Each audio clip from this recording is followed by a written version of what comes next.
how did the entrepreneurship bug bite you? Could you share some details of that? Like, so as I was telling you, like, I worked for many years in the corporate world.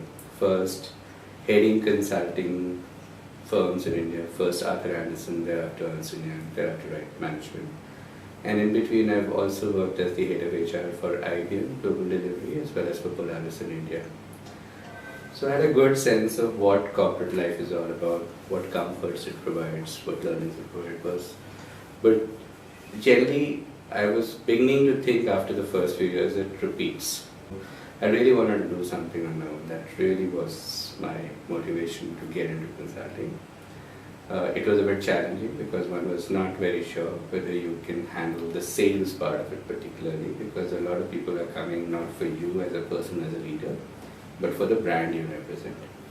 And I was also a little concerned whether the quality of people that I had in these organizations, which largely work for the brand, not for you, will come when you go on the road as an individual or a teammate, but not representing the brand. So those were my two worries.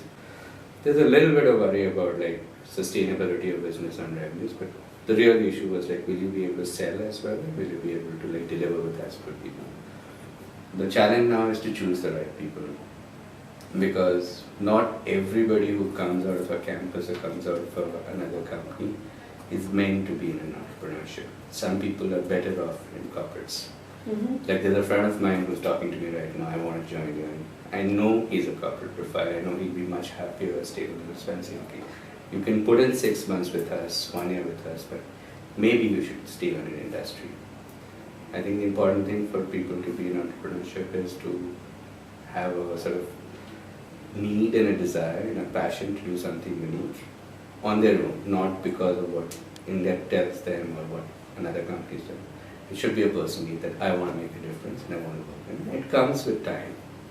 In some people's case, they don't need to do that. They're very happy with having a fairly active lifestyle and doing it. So I think that's the main thing. If you can't tug on that, then there is no business case.